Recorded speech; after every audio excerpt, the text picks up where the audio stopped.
The Vergas Show is brought to you by Spanky Stone Hearth, casual fine dining on beautiful Rose Lake. Vergas State Bank, your locally owned community full-service bank. Vergas Event Center for gatherings large or small, including weddings. Vergas Liquor Store, where all the profits profit Vergas.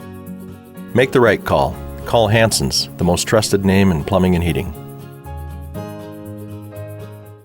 Hi, welcome to the Vergas Show. I'm Sherri Hanson. Thanks for joining me today. I'm with Josh Hanson. Hey Josh, how you doing? Good morning, Sherri. We're out here at Spanky Stone Hearth, sitting in front of the fire, waiting for our winter to finally get over, right? Yeah, hopefully soon. Yeah, hopefully soon. But Josh, you created a lot of buzz when back in December you announced that you no longer were going to be the head guy at Spanky Stone Hearth. And yes. So we're going to talk a little bit about that, but I think I would like to start with, how did it all start? Oh, well, I'd gone through college for a couple years and decided that it was probably not the best fit for me to work for somebody else, so I decided I should probably be an employer instead of an employee. Let's go back a little bit further than that, though, because obviously I have some inside information. But I do know that you started cooking. Let's talk about Clem and Betty Neeson for a minute. Oh, sure. Clem and Betty Neeson owned a place called the Altona in Vergas, Minnesota. It was a local diner, supper club, cafe, whatever you want to call it. And that was my first job at 14 years old. I would ride my bike to the Altona and wash dishes. Right into the city of Vergas. Right in the city of Vergas. So actually, my first job was catching frogs. So I would... I do remember that for Big Jim. Right. And what I would envision is these frogs were jumping around and they would sell for a dime. So I would think they were little dimes jumping all over. So after you got about 50 frogs, you had $5 in your pocket. Yep. Well, that's what started it all, were the frogs, right? And so after Clem and Betty and after college, you decided you wanted to be an employer.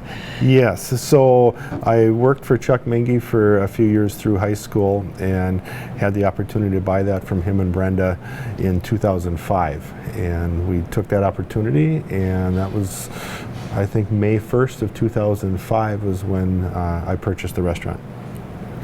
Tell me about some of the people who influenced you before you bought it. Oh, my grandfather for sure. He was a big influence. There was lots of locals that were very influential as well. They told me of some of the struggles that might happen, which did occur along the way, but also the benefits too. I just feel so fortunate that I'm able to work and live in the Vergas area.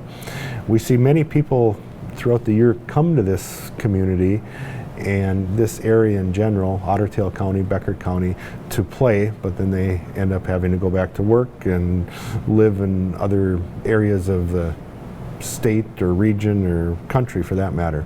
But I just feel very fortunate that I was able to find a place that I love to work and then I can also play and live in this area. Not many people get to do that, and some people maybe, you know, envision it or whatever, but they don't have the wherewithal to be able to put it into place. Let's go back to Grandpa Hanson. Sure. I remember, Grandpa Hanson used to, when you were working for Chuck Mingy, used to come out here. And what was one of the biggest lessons he ever taught you? Oh, the biggest lesson I would say that he taught me was, to thine own self be true. So I've stuck with that quote for many, many years. You go back to that. Yes. And I do remember him also telling you to get out of the kitchen and talk to the people. Yes, and that's been kind of natural. That wasn't easy at first, was it? No, not at first, but it's become natural. I think the guests like to see that the owner is working hands-on in the business itself. Right, yes. So how about some of the cooks, the chefs that you worked with that maybe taught you a few things while you were getting to that point? The guy by the name of Frank used to come in quite often. Unfortunately, he's passed away probably 7-8 years ago now, but he was a big influence. He was at the end of his career where I was just starting my career, so he kind of took me under his wing for a few years. He always had some special spices in his trench coat that he would take that out. You would actually, That's interesting. Meat cutting has been a highlight over the years. Who taught you? Chuck taught me that. Chuck Mingy taught you how to cut the meat. Steaks. Okay. The steaks, okay. Yeah. And that's one of our focuses at the restaurant is our prime grade beef. I think most people can attest to that in the area, that our steaks are of the highest quality that you can find. It's kind of a mundane process cutting steaks, but there's an art to it as well. And a lot of time when I am cutting steaks after work, when the employees are gone and the guests are gone, it allows myself time to meditate and reflect, and also kind of be a little creative at that time too. So a lot of these ideas throughout the years have come in waves, but most of them have come at 12 o'clock, 1 o'clock in the morning when I'm cutting meat. When you're cutting meat, Yeah. so it's become a special time then. It actually. is, for sure. So 2005.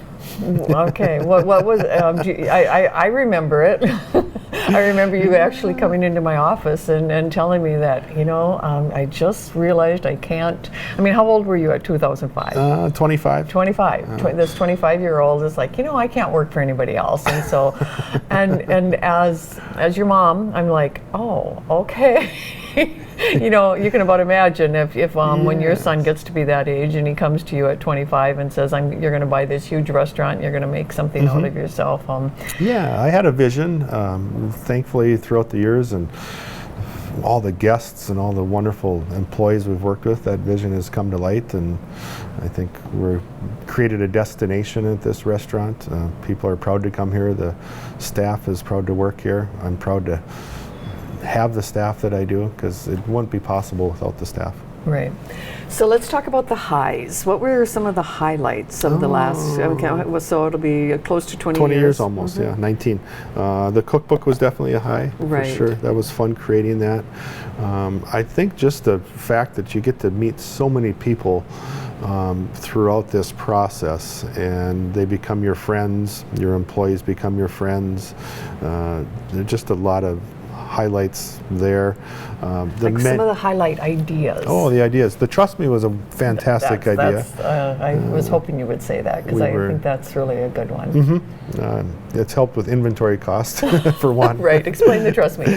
We were in an airport getting ready to go to a food show, and we had a couple pieces of fish left from the night before, and we're like, well, this fish is still really good. We don't want to freeze it, but we don't want to put it on the menu the following night, because it'll be gone at 5 o'clock, and the rest of the guests will be wondering why they can't get that piece of fish or steak or whatever it may be, because there's no product left. So we decided to let's just create a Trust Me, and that'll help get rid of that inventory before we have to freeze it.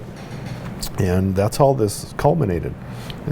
People love it. Sometimes you come out to the you have to be a little bit adventurous, because I'm probably not a Trust Me person, right? Well, I say it's for the very adventurous person, or also the person that has made decisions all week long and doesn't want to make another single decision. So he just says, trust me, let you do it. I like that part of it too. And it's really helped the chefs be creative and allowed them to kind of take some initial pride in the kitchen by making dishes that aren't necessarily on the menu.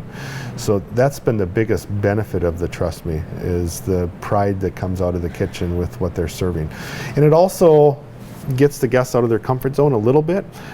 These are probably items that the guest would not particularly order on their own. Right. But once it is in front of them, they have no choice but to indulge. Exactly. And I know that they try to ask the servers and things like that, how to give them a clue and stuff like that, and the servers are awesome about it. They don't give a clue at all. That's the reason behind the Trust Me. You don't know what you're going to get. No. And then the knife program. Yes, that's been great too. So some of our patrons that have continued to support the restaurant and become friends throughout the years, we provide them a complimentary steak knife. So whenever these guests come in, they have an engraved steak knife with their personal name on it. Awesome. Well, Josh, we're going to close out for today, but we're going to do another segment here, because I know that there's been a lot of highs, but there's been some lows too. Yes, for sure. And I want you to think a little bit about them, and then we're all excited to hear what's going to transition. I don't think people are going to see a lot of change at the restaurant. No, I want there you to won't be. explain that, but then they want to know, what are you going to do with all your time? So you stay tuned to the Vergas Show, and we're going to come back and talk a little bit about that and some of the things that have been going on at Spanky Stone Hearth. So you have a good day in Vergas.